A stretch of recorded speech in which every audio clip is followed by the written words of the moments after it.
Hello and welcome to another edition of GNAT-TV's In-Depth series. My name is Andrew McKeever. I'm the news director here at GNAT-TV's News Project, and it's a pleasure to have you with us today. Today is Tuesday, October 16th, and it's also a pleasure to be joined in the studio by the three gentlemen who are competing for the position of Bennington County Sheriffs. With us today is the Incumbent Sheriff, Chad Schmidt, and the two challengers, Mr. James Gully Jr. and Mr. Bo Alexander Sr. Both of them are running as independents. Sheriff Schmidt is running both on the Democrat and Republican lines. Really great to have you all with us today.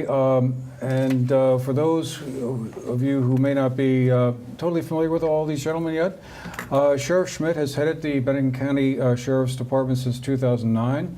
When he was appointed to fill a vacancy that was created when his predecessor, Sheriff Gary Forrest, retired. He won an election to the post in his own right in 2010 and won re-election again in 2014. And this year he is once again seeking re-election to what would be a third four-year term and is running, as I said, on the Democrat and Republican lines.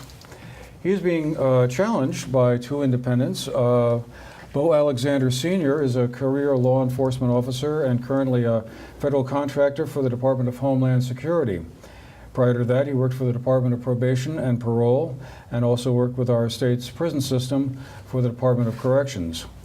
He has worked collaboratively with various local, state, and federal law enforcement as well as human service agencies within our community, and also has had influential role in reducing recidivism and implementation of policies for those being reintroduced into our community from prison. James Gully Jr. is a graduate of Mount Anthony Union High School, Castleton College, and Norwich University. He served as a patrolman with the Bennington Police Department going back to 2003 for 14 years. Along the way, he also served as a constable for the town of Bennington and also served 2 terms as high bailiff. He's also served as a detective with the Vermont State Police Drug Task Force and also as a narcotics investigator with the Manchester Police Department. He's also a law enforcement instructor with the Southwestern Vermont Career Development Center in Bennington. Gentlemen, once again, a pleasure to have you all with us today to hear your views on the issues and the reasons why voters and the viewers ought to be casting their ballots for you come November 6th, although I should also point out before I forget, early voting has already begun. You can do that today, tomorrow, or anytime between now and November 6th. I guess I just thought we could start by talking a little bit about what prompted the two of you who are the challengers to run for the office. And Sheriff Schmidt, what keeps you in the job here? And let's start with you. Well, I consider myself a relatively young man and not ready to retire yet, which is one but not the only reason to seek re-election. But it's been basically my law enforcement career. I started there when I was 18 years old. I got hired at a very young age while I was attending Southern Vermont College. Proceeded all the way up through all the ranks. Had a lot of educational opportunities along the way, including the FBI National Academy and others, leadership type educational opportunities. And just running the agency for the past 9 years, you know, it's been the greatest accomplishment of my life. I feel very proud to be in charge of that organization. I'm very proud to be surrounded by the type of people that work in that organization and who stay there and who contribute to the success of our mission. And that's the reason mainly for them is why I seek re-election. And I think we've done a lot of good and collaborative efforts with the community. And I think that we can continue down that path, and so that's why I'm seeking re-election. Mr. Gully. Well, I'm seeking the position of sheriff because I see that the direction of the agency is not headed in the right direction.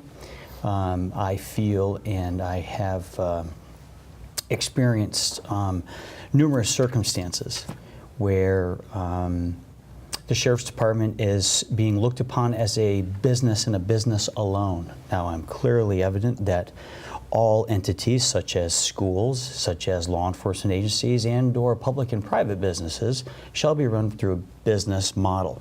However, I feel that the Sheriff's Department is being looked at strictly through a profitable gain. Now, I come from a law enforcement background that deals with narcotics, and I see the struggle and the sorrow that is associated to the opioid crisis in our county. Now, with my vision and my education and talent, I can move the Sheriff's Department to where it needs to be. That will be a greater, stronger impact for Bennington County. And Mr. Alexander? I decided to run during my time in Bennington County probation and parole. I didn't like what I was seeing in the community. I decided to run in January, and I decided to run then as an independent, collecting signatures and meeting people door to door. Throughout my time I did that, I met a lot of great people, and they were concerned as well where our community is heading and with the Sheriff's Department. Late January, I watched a special with President Obama, and he stated in that presentation, if you don't like what you're seeing, get out, get signatures, get on the ballot, and make a change. So that's why I'm here today. Well, you know, I'd be willing to bet that there's a lot of folks out there who probably really never thought much about how the county sheriff's office ran, and since the three of you have been in this campaign, I've heard a lot about how it is kind of like a business in some ways. I mean, that came up at the forum that you all were at in Bennington there in late September. And I guess I just wondered if you could all talk about that a little bit, because you know, I guess the only two missions that the state asks of the county sheriff's office to do is to transport prisoners or folks who are going to court or being taken there, and also to serve papers, or to be process servers, I guess is the term. So how is it like a business? And I guess Sheriff Schmidt, I guess once again I'll start with you. What does that mean? Well, we basically don't have funding sources. So in order to effectuate service throughout the communities, you have to find a funding source, and that general way to do that is through contracts.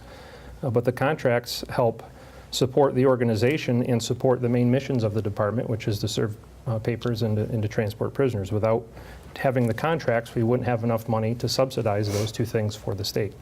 And also by engaging in contracts, you are able to go from maybe 4 or 5 officers to do those mandated functions to currently 34 officers. So the state benefits in that regard, because now when more than one agency calls you for a transport, because believe it or not, there's more than 1 or 2 people that need to be in different places at the same time. So we're able to fulfill those obligations. And that's to the tune of 40,000 plus man hours per year. So, you know, it's a business in respect that people call us up, they have a situation, they need a certain thing done, whether it's patrol, whether it's you know, a security event at a football game, or directing traffic. They call us, and you think for a minute, who would do those 40,000 plus hours if we weren't engaged in that? And we do it voluntarily. We're not mandated to do it. We do it because we think that's the right direction. That's the funding source that the state has set out for us in order to operate, and that's what we follow. Okay. And for providing that, like, sort of traffic control or security at events, or any of the other tasks that you may be asked to do, the department gets paid, and that money goes to bolster the revenue you get from the state for your core missions. Is that correct? That's how we pay for cruisers, equipment, anything from uniforms to weapons to bulletproof vests, gas in the cars, everything. All the pay for the deputies all gets funded through those funds. So, James, I guess, is there something wrong with that in your opinion, or what would you change if you were elected? Well, the greatest asset for the Sheriff's Department is that in generating revenue outside its limited scope, which is what you articulated, the serving of writs and/or transporting prisoners. However, where we differ is I will be using that fund, or the 5% generated as the sheriff can keep. I will be taking that 5% and/or rolling it back into the agency to fund renewal enhancement of circumstances like the county sheriff investigation unit or the county sheriff interdiction team, where I will be rolling that money back in, whereas my opponent has taken that money, which is total out to be approximately $189,000, and kept that as monies earned and has not gone back into the agency. Okay. And Bo, would you be thinking that if you were elected, you'd be changing that model significantly, or basically kind of, continuing on with that? Yes, as I stated in the previous forum that we had, and I understand that the Sheriff's Department is a business, but that's not all it has to be. Everything between hospitals, schools, you can always find the business aspect in that, but it's not what it has to be. School teachers are spending money out of their own pockets to help with projects that they need. There's a source on the internet for teachers, donors choose, that help out teachers. And as sheriff, that 5%, which averages about $66,000 a year, will go back to the Sheriff's Department and to the community to fund a multiple of ideas that I have that are on my Facebook page and on my website, as well as 25% of my annual salary. So it would equal about a total of $86,000 a year that I plan on putting back into the Sheriff's Department, as well as into our community to make it a better place for us to raise our families. Okay. This 5% administrative fee, which I had never heard about until this election season rolled around, basically that means, let's say if you get $1,000 for managing traffic for somebody for one day, then $50 of that stays within the department, or goes to the sheriff's as a discretionary kind of fund that you could use for purchasing other equipment and cruisers and stuff like that. So the way the 5% works, the state pays my salary to do the mandated functions. If the sheriff wants to go above and beyond, and instead of managing 4 or 5 people, decides that I'm going to grow this agency to the point where I'm going to have 34 employees, or how many ever, it could be up to 50 if that's what we needed, and I'm going to do and take on all those extra tasks, then the way that I can pay myself to do that through the department is through the 5% administrative fee. It's not built into every contract. It's built into some. For example, over the past 9 years, I could have taken over $500,000 in personal pay from the agency. I didn't do that. I put over $320 back into the agency by not taking it. But if I were to take 5%, there wouldn't be enough funds in there to do all of the other things that we do, because we do subsidize quite a few things that we don't get paid for. For example, the investigator at the state's attorney's office, that's not a fully funded position. We probably dedicate at least $30,000 a year just to that. And that's a very vital and important function that we serve. And if we didn't do it, I'm not sure who else would, to be quite honest. So the 5% thing sounds really great for an opponent to come in and say, well, here's a funding source. Well, there's not that much of a funding source. I think over the past 9 years, my average is about $25,000 a year. And that still puts me under what the lieutenant at the state police barracks is making. So I don't want to be the highest paid law enforcement officer in the county, but I certainly don't deserve to be the lowest one either. And so I base it on what other people in the surrounding areas and chiefs of police are making. So. Okay. Kind of related to that, watching the tape of the forum that you folks had in Bennington there the other day, one of the questions came up, which kind of surprised me, was whether or not the sheriff should take an active role in managing the books. And Sheriff Schmidt, you said, well, yes, I should, but you gentlemen felt apparently that was not a great idea. So I wanted to let the two of you explain why you think that it wouldn't be appropriate for a sheriff to take an active role in managing the accounting books. Bo, I'll start with you. So managing it, yes. Overseeing it, absolutely, but not full control over it. I feel like there should be a separate entity that has the ability to make the adjustments. The sheriff can oversee those adjustments, but he is not the one making those. That way that there's no question that the funding that is there is not being used in any way other than the way it's supposed to be used, and closes that door for corruption. And like I mentioned in the forum, making it more transparent than it currently is. Mm-hmm. Okay. And James, why would it not be something that you would feel is appropriate? Well, every 2 years, and I have the factual information here in my booklet, that the state mandated audit reports note the internal deficiencies of the agency. And they've made the request that the executive officer, the sheriff, shall not have any write access into QuickBooks. Currently, the sheriff has, my opponent has access, write access. There are administrative privileges that QuickBooks can produce I've called QuickBooks. I've discussed with a representative of QuickBooks, and it is quite possible that the sheriff can have administrative policies, but yet not have access into writing. Now, here's why. There were issues with the recording of funds. The funds were documented in a manner that were needing to be corrected by the auditors through the audit report to the state of Vermont. There were copious amounts of issues that, when elected sheriff, I will have to go in there and or correct or implement safeguards so that this does not happen. And part of that safeguard would be the implementation of a read-only access.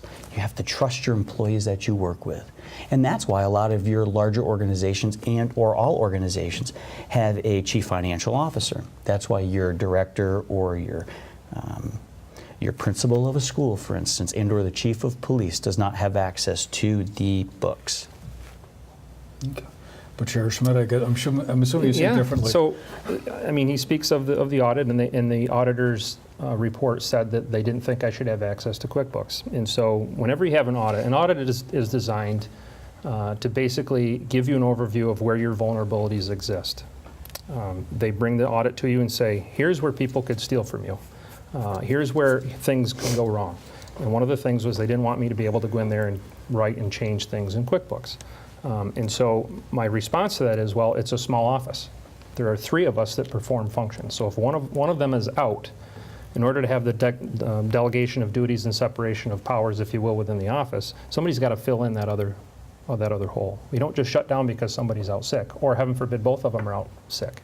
We still have to keep writing checks. We still have to do all of the functions and pay our bills and receive payment for things. So I end up being the one that has to perform some of those duties at times. So in order to mitigate that, our response to the audit was, yes, we agree the vulnerability exists, and there is a possibility that if I want to do something nefarious that I could. However, it gets checked. He says every 2 years. I do it every year, which isn't mandated, but I do it because it's a lot easier to look at 1 year than it is, 2.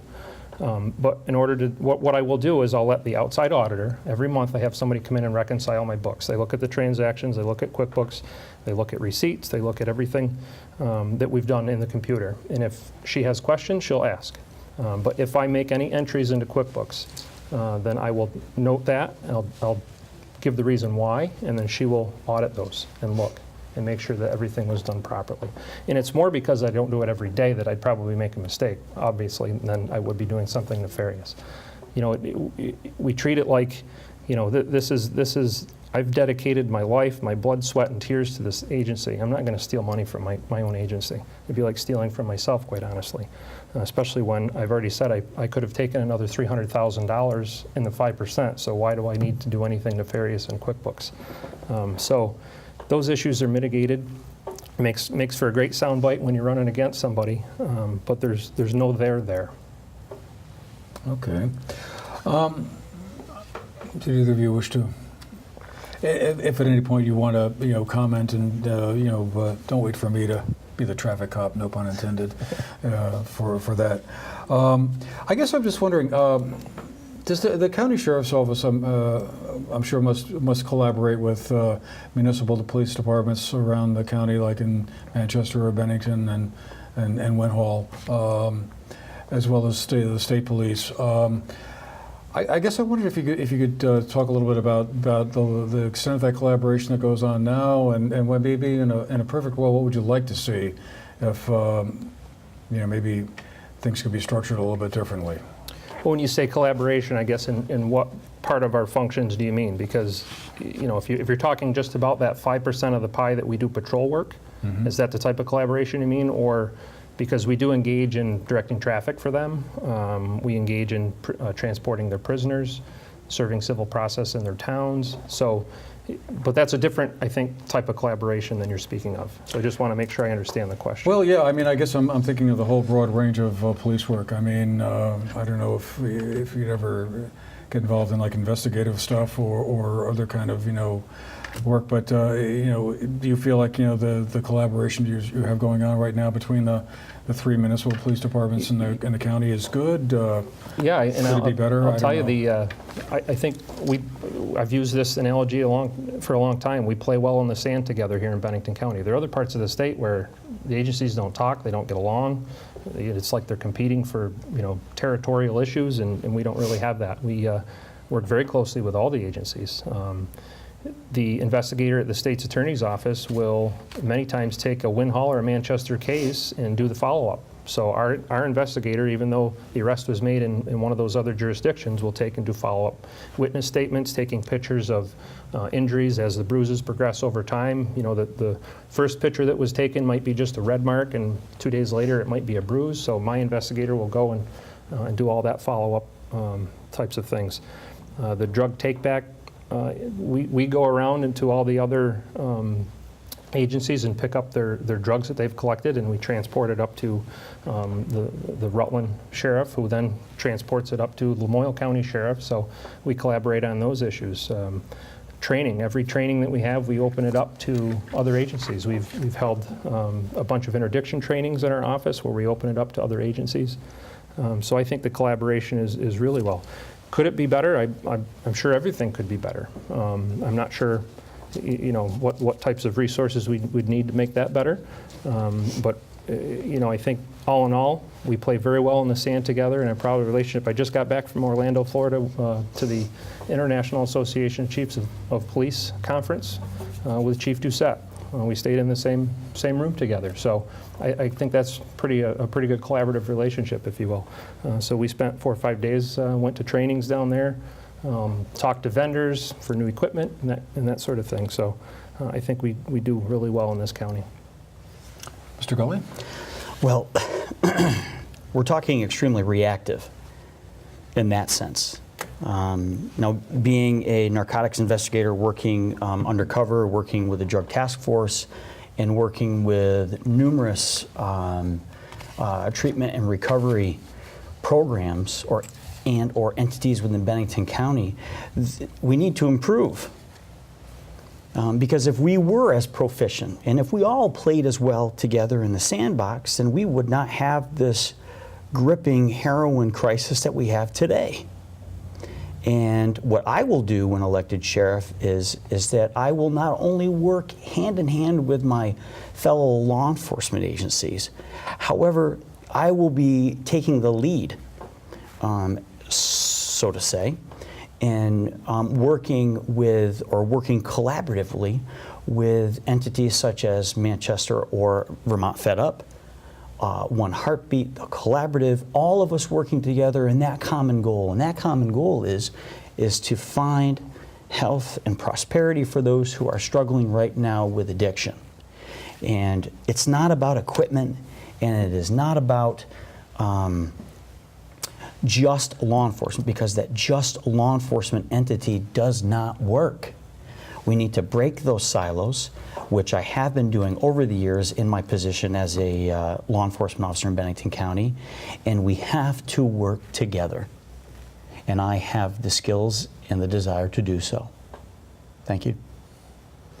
And James is right. It doesn't stop with law enforcement. It needs to be open. A community position is a community, and we need to work well and collaboratively with all entities, including law enforcement. We really need to attack this opiate epidemic we're having, and working just with law enforcement is not going to fix it. We've been doing that. The drug war has been going on for a very long time. We need to change up, revamp, and take a different approach and correct this in our community. We have out in Stamford and Reedsboro, we have an agency out of Massachusetts that responds for the ambulance services.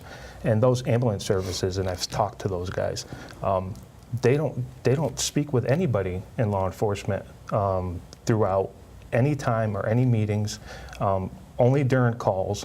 And they say a lot of the time they don't get any response down there. And that's a problem.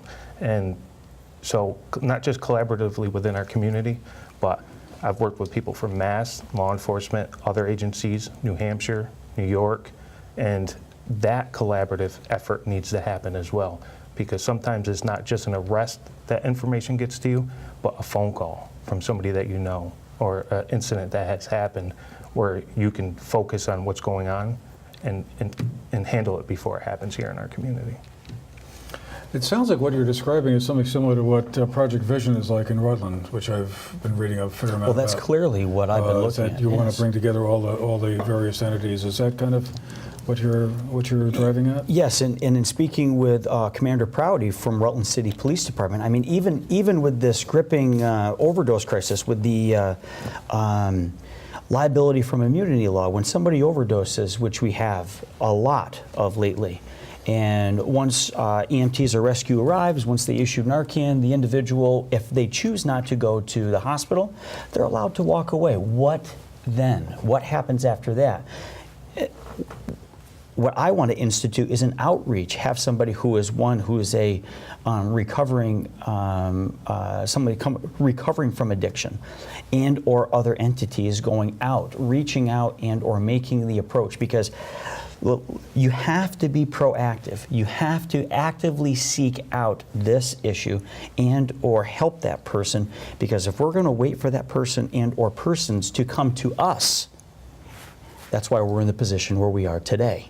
One of the big concerns I know within the law enforcement community is testing for drivers who may be under the influence of marijuana. Do all three of you feel like you have a test in place that's going to be reliable and accurate and able to be done in the field, or is that still a work in progress? We don't currently have a good way to do it. I mean, we do have drug recognition experts, which are good, but the issue it becomes with drugs is if you have somebody, many times they use alcohol in conjunction with other drugs, whatever they may be. So if you pull somebody over for a suspected DUI and they have alcohol in their system and they're above a .08, a drug recognition expert isn't going to come out, because they're going to tell you just arrest them for the alcohol DUI.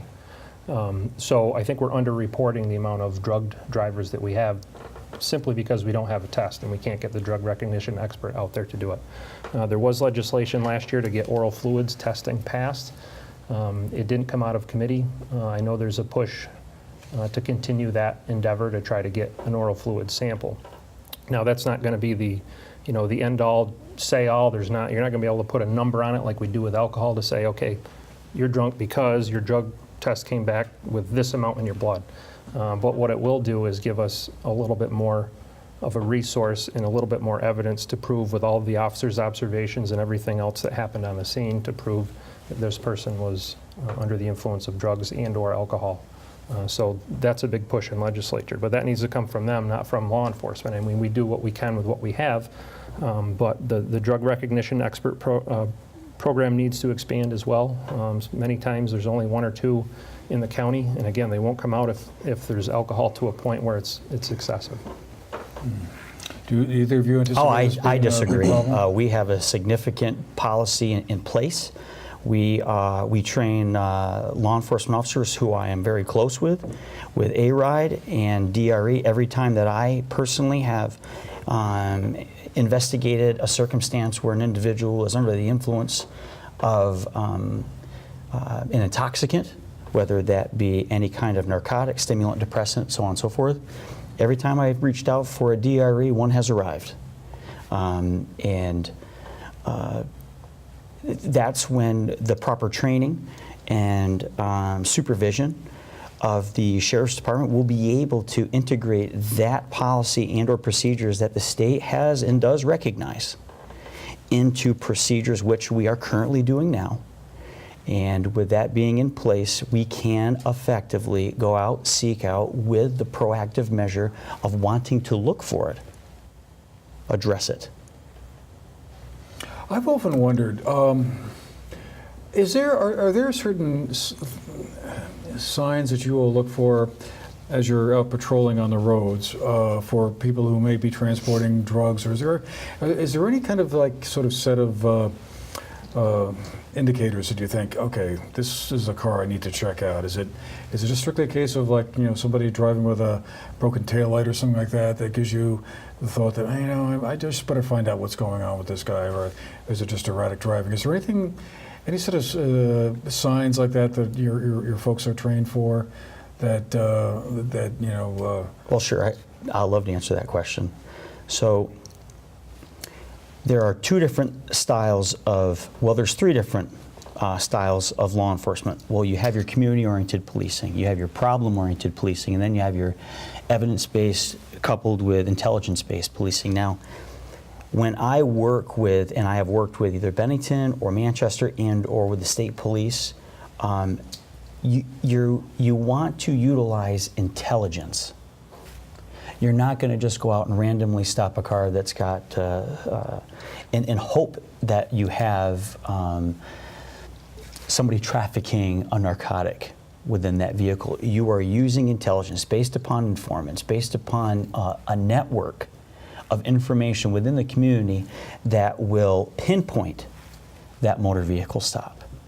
So in order to waste resources just by stopping car, stopping car, stopping car, stopping car, you're wasting those valuable resources.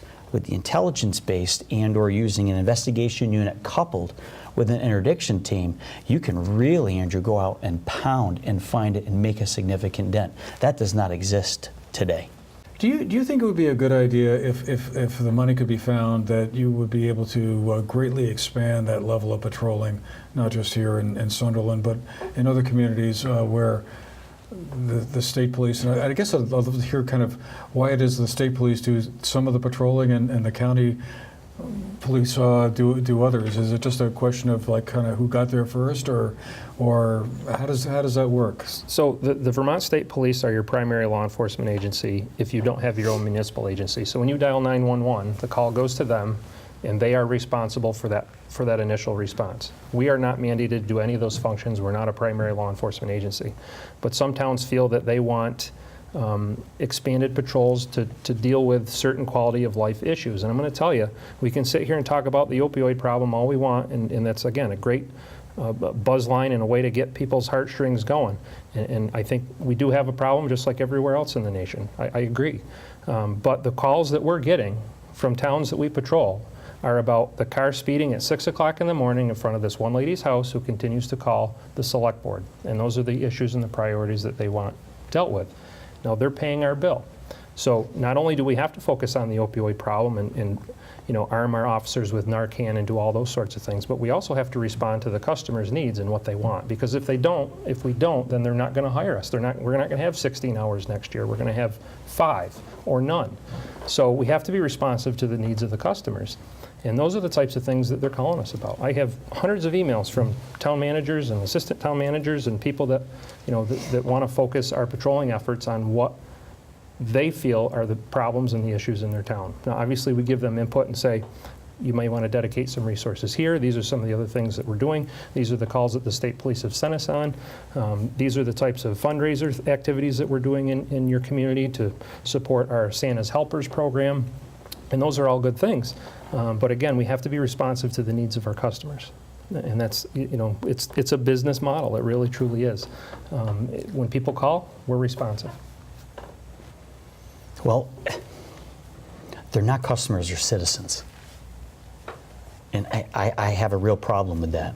And again, when you are, first off, to answer your question regarding state police, how many of the sheriff's deputies who patrol these areas are level 2 certified? They can only handle specific circumstances, crimes. Now, what does level 2 certified Level mean? level 2 means you've met that part-time basis. You've been at the Vermont Police Academy for 2 weeks. You've been trained in your service weapon, and you've been given a extremely rough course in Vermont state statutes, constitutional law, so on and so forth. Policies, procedures, rules, and regulations. How to keep yourself safe. So with all of that coupled in, now you've taken 2 weeks of that information coupled with or combined with a trooper who's been on the job for years on end and who has copious amounts of training and experience out there responding to citizens. That's problematic. And that can be detrimental to the deputy, and it's not their fault. It's what they've been trained. It's what they know. So I don't see the sheriff's department in the future gravitating toward taking over the patrol divisions. I see the objective, the OKRs, the objective and key results of the Sheriff's Department taking over and having a significant say and or impact in the opioid crisis. And it's not just a heartstring. People are dying, Andrew. And families are being destroyed and children are being raised. There's no pulling a heartstring about that. And I'm going to go after that full tilt. And I will use all resources available, including the 5%, to go after it. Thank you. And back to when we first opened, these are the issues why I'm here today. I'm not here to attack anybody. I'm not here to talk down to anybody. But I'm tired of hearing the same stuff with the same lack of compassion for the people in our communities. That's why I'm here today.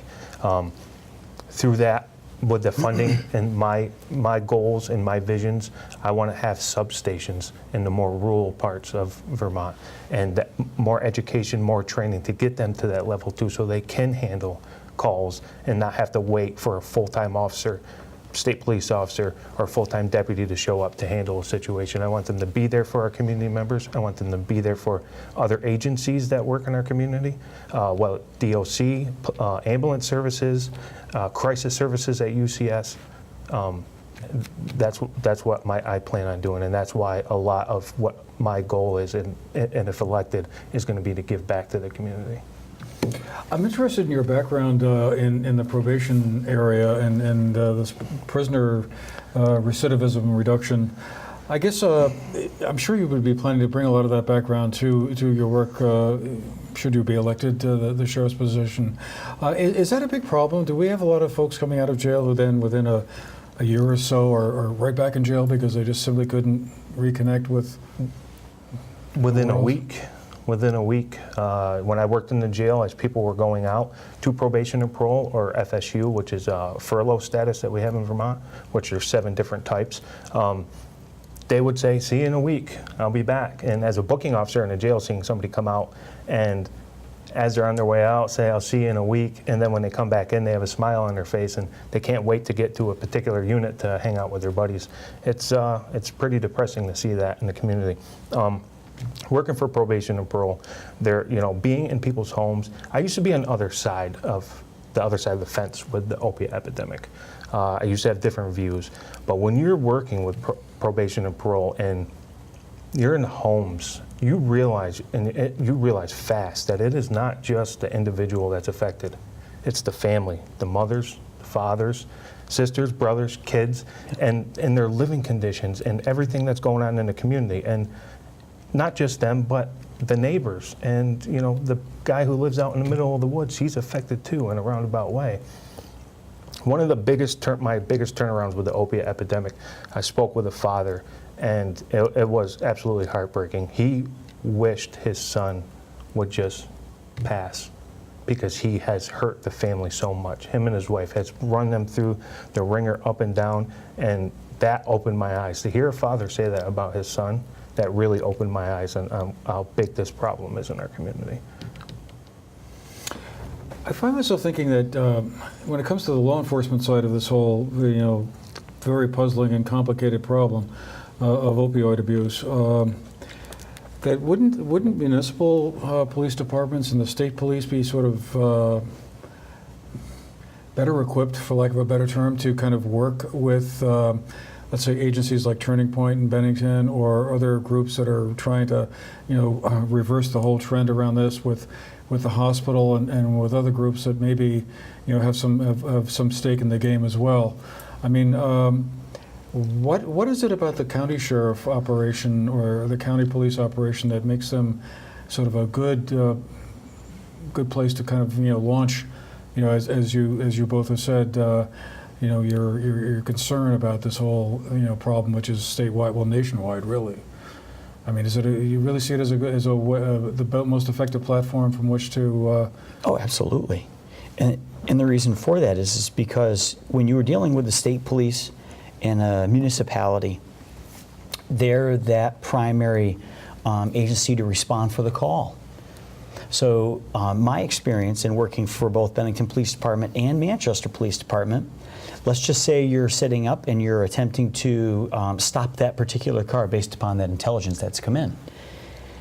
Well, a call for service comes in and you have to respond. Whereas the Sheriff's Department does not handle primary calls. The calls go to the state police, they get dispatched to the Sheriff's Agency, and or the Sheriff's Department has such an opportunity to gravitate to this, devote its resources to this because it has it, and to actually spearhead and move it forward working collaboratively with other groups. Because the other question that we have is why should these municipalities have to bear the burden of providing extra costs? Like right now the Bennington Police is looking at putting on a second canine? Wow. Why are we not working collaboratively so that other agencies do not have to bear that significant burden? Does the county sheriff have a canine operation? We do, and we're actually looking to put on another one as well. Okay. But where are the statistics to show that one is needed?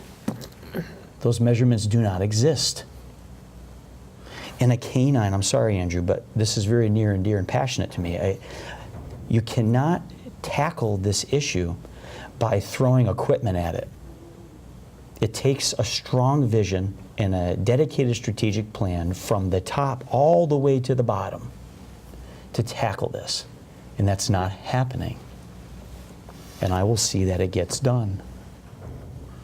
I'm curious. I know one of the points you make in your website, Mr. Gully, is that you'd like to see more data measurement or kind of tabulation of what's going on and what's being done to respond to that. I guess I was wondering if all three of you could say like, well, what maybe in case of you, Sheriff, what are we doing now to kind of assemble that data, and maybe. The two gentlemen here, what more do you think should be done or could be done to give us better information about the activities that the county sheriff's office needs to respond to? I'm not really sure what data James is talking about. We have statistics. We look at, I know he likes his intelligence-led policing. We do develop information we pass along to other agencies because we're not the primary agency. I'd love my organization to be the primary law enforcement. I'd love it if I was like a sheriff in Florida where we get county tax dollars. If there's a problem, we can dedicate resources to it. But that's not the reality of the life that I lead. That's not the reality that the agency has. We have to find sustainable paths of funding. And these municipal agencies and the Vermont State Police are the ones that are getting funded to do these types of jobs. If they want to throw money at my agency and we develop this investigative unit, we'll have at it. I'm all for it. But we have to have a sustainable path. Every agency in the state are going through financial crises, and they're having to reallocate and rededicate funds based on the needs of the community. And this opioid problem isn't going away. I wish I could wave a magic wand and fix it. I really do. But it's here to stay, and it's going to take a systemic change. It's going to take a culture change, and that's not going to happen overnight. It's certainly not going to happen in a 4-year term. And what more data should the office be generating? Now the mantra, and I've said this and I've learned this in my master's degree program, and I live by it: if it gets measured, it gets managed. And for instance, if we look at this even from a operations standpoint right down to a financial standpoint, you don't look at business finances once a year. You look at them monthly, because where are you gaining and where are you losing?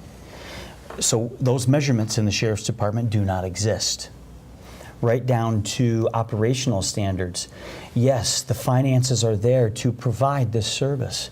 Right down to the 5%, right down to the asset forfeitures, right down to working collaboratively and having civic or fraternal orders that will also help and donate money, because I've been approached in that sense. Also, I mean, first and foremost, you have to vision it. You have to be able to put it together, and you have to want to put it together. If this is not what you want to do as a leader of an organization, it shall not get done. And that's why it's not being done, because that is not the vision for the current sheriff. But it is for me. I certainly disagree with that. I run that business. I know he doesn't like me calling it a business, but we run that business very well financially. We've made a lot of changes. He doesn't like the equipment part of it, but I worked there when I was 18 years old when we used to drive a K car where the light bar stuck out past the car by about a foot. To now we have, more state-of-the-art cruisers, and in fact, as some of the other agencies look at what we have now and say, wow, I wish we could, have that. So we have come a long way. We're proud of that. Part of a strategic plan is buying equipment. We didn't have a home to call ours. We used to lease a building. Now we have a home to call ours. It's taken a progression of over 9 years to get where we are. The opioid problem is certainly on my mind. It's certainly in my vision to correct and to try to solve. And we have worked collaboratively. We do the things that we have resources to do, because the last thing I'm going to do is bankrupt that agency and dedicate resources to something that isn't sustainable, because I know that the opioid problem will get a lot worse without a sheriff's department than having us there and doing the work that we're doing. The sheriff's department has a platform and capability and a lot of things to get these things done. The visions, that I have, that I've mentioned, they're there. It can be accomplished. Is the opiate epidemic going to go away overnight? No, it's not. But the sheriff's department can do something about it to start tackling it. Leaving it alone and keeping that old drug war mentality is not going to work. We need to work with our people in our community, the people affected by it, and that goes from the person that's addicted to the family members and to the people who are helping them, getting them the education, the preventative measures that they need, and aftercare once they're done with treatment. And part of my vision is to work collaboratively with the state's attorney, whoever that may be after November, and for a drug court, because we need a drug court here. We had one in Chittenden County, and I was there working for probation and parole at the time. I was under TJ Donovan, and it worked wonders. And when I came here, I wondered why we didn't have one, and we need one. And the sheriff's department has the ability to do it, and has the ability to do way more. Can get more contracts to give back whatever percentage that is. That's not happening now. So just to be clear, a drug court would do what exactly? That would just be a court, kind of like a family court, I guess, where all the cases that are heard are drug related? Is that the idea? So my understanding of the drug court is it gets people into the system much quicker, whether that be into treatment or to jail if that's where they need to be, but those cases are resolved in, let's say, 6 months instead of a year. But the model we use here is through the CRJ diversion type model where people are referred to those services and then we try to get them into treatment and that sort of thing. But that's more of a state's attorney issue. And I've said all along that I'll support whatever model our current state's attorney or whoever the next state's attorney is, whatever the model is that they choose, we're here to support that. So that's not really a sheriff's department issue, other than to garner some support for it and to help treat these people. We're getting near the end of our time here, but I just had one question. I just thought, have any of you ever had conversations with any of the political leaders around Bennington County, the state senators or state representatives or the governor or other state officials when they might be passing through saying, the way we finance the county sheriffs in this state is semi-ridiculous here. It leaves us, kind of going out and looking for these contracts and all of that. Why not just say, hey, I need X hundreds of thousands of dollars to run the department properly, and sort of push them to revamp the funding mechanism in that direction so that you wouldn't have this whole business of, seeking contracts to bring in that extra money you need for the police cruisers and what have you. Not only have I been having those conversations, but it started as far back as in 1986 when Gary Forrest took over. And those legislators aren't even there anymore. The sheriff's departments are looked at as kind of, we're the agency over here that does all the things that nobody else wants to do. And we're not interested in funding you, but this is what we expect out of you. So whatever you got to do to get that job done, kind of have at it mentality. Would I love to see it? Absolutely. I'd advocate for it 100%. I mean, the way we do it is difficult. I don't think the police chief goes home at night worrying about how he's going to make payroll in 2 weeks.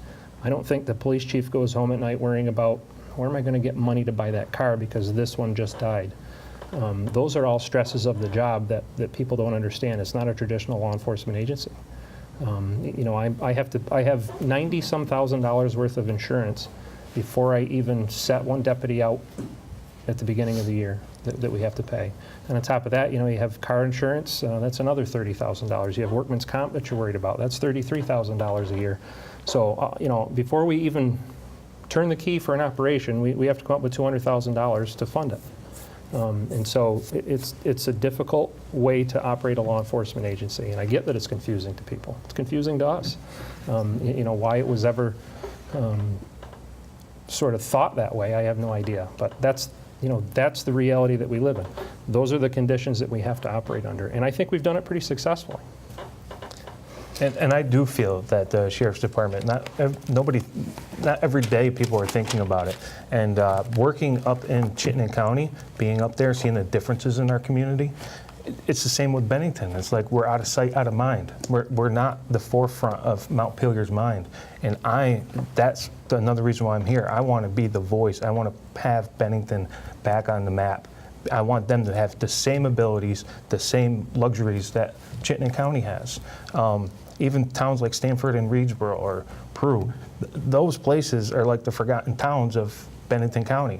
And that shouldn't be. We're a community, we're a county, we should all be there for one another. And with the Sheriff's Department, I want to get the Sheriff's Department back on the map with Bennington County, and we'll be in Mount Pilger advocating for the things so that way we have the ability to tackle my goal and what I want to do. Now I can do what I want to do with what's already there. And,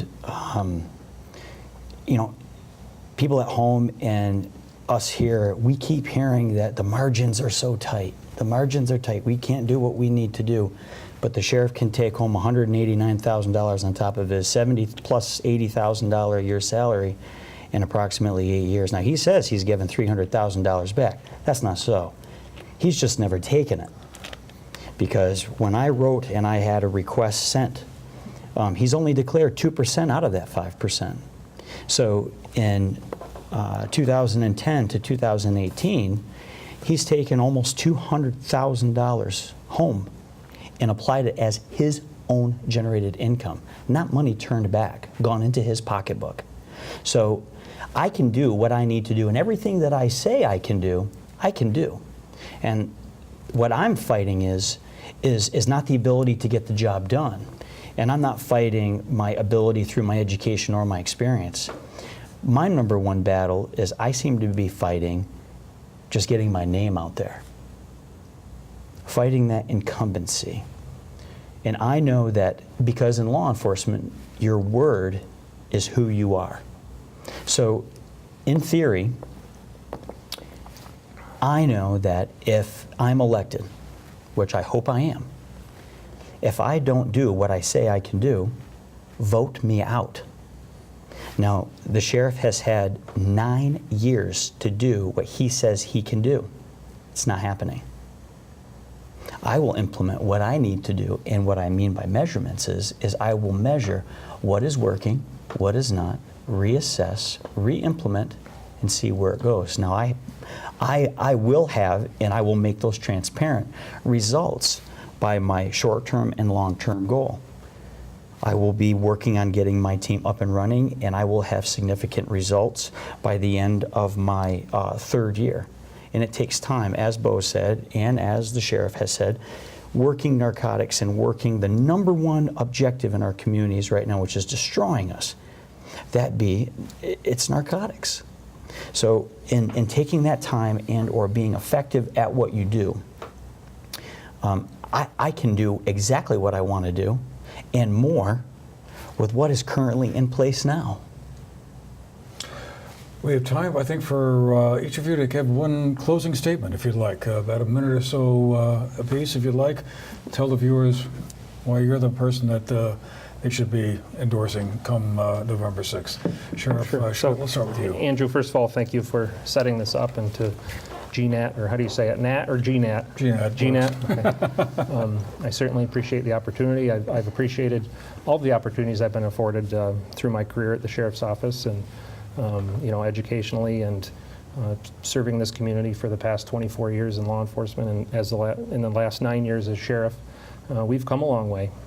We're always looking to expand and to do new things and to find new funding sources. We do have a vision. We've been putting that vision into practice, and you're seeing the results of that. I know the opioid problem is a big problem, and we're working with our partners to try to solve that.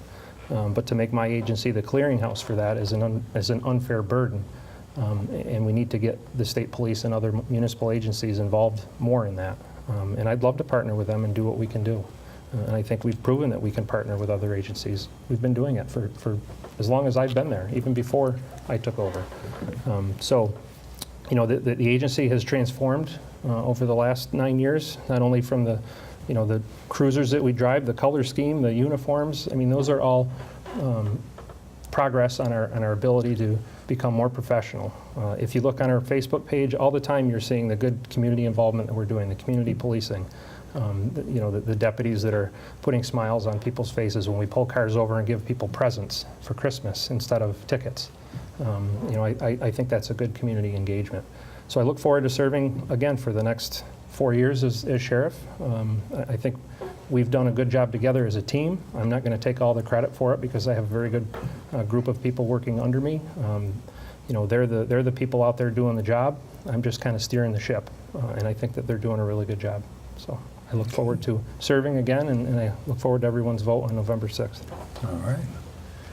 James. Well, thank you very much for allowing me to partake in today's GNAT interview. Well, I feel and I know that I'm the better candidate for the position of sheriff because we've wasted too much time. And furthermore, we've explored all possible entities within our current administration in the Sheriff's Department, and we need a new.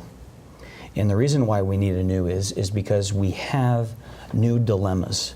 And when we, for instance, if I were to hire a contractor to come into my house and or build something, do I want somebody that is current and up to date and knows the specialty of the dilemma that they'll be tackling? Absolutely. And I'll spend that money accordingly.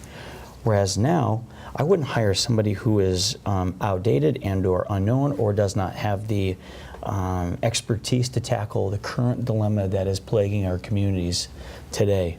Now, the Sheriff's Department, its people are wonderful, and I've worked hand in hand with them. They work hard, they work diligently at what they do, but yet they're eager to do more. They're striving to do more, and right now they're being restricted. And those deputies who I talk to on a daily basis want to have more implementation within the agency. They want to be trusted. They want to have the desire to do that police work, which they're not getting. So I will be taking all of my gathered experience, education, and training, and I'll be implementing that. Because ultimately, in the end, we didn't hear it in the beginning form, and we're not hearing it now. I care about our community. I care about our people. I care about all within Bennington County, all those that live here and all those that travel within. Even the tourists. It is leaf peeper season, so we thought we'd throw that in. But on a serious note, I care about them, and I hear from them daily, and I will not quit until we have this, or we either have it tackled, or we are headed in the right direction that will bring that peace and tranquility to those who are suffering. Thank you. All right. Well, thank you, Andrew, for having me here, and us. James, thanks for coming. Chad, thank you very much. Thank you, GNAT. I've permanently planted my roots in Shasberry. Like I said earlier, I'm fed up with the way things have been going.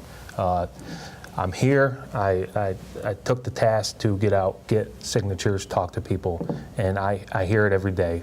People are fed up as well. This is our opportunity to make a change, and I really look forward to your support. And I appreciate your support, and hopefully I'll get your support on November 6th. Thank you. All right. Well, thank you, gentlemen, for making the time to be with us today and share your views on these important issues that we've been discussing this afternoon. And thank all of you as well for watching, and I hope you found it an informative and interesting conversation. And again, you get a chance to vote early if you want, before November 6th, or certainly by November 6th, because your vote does count.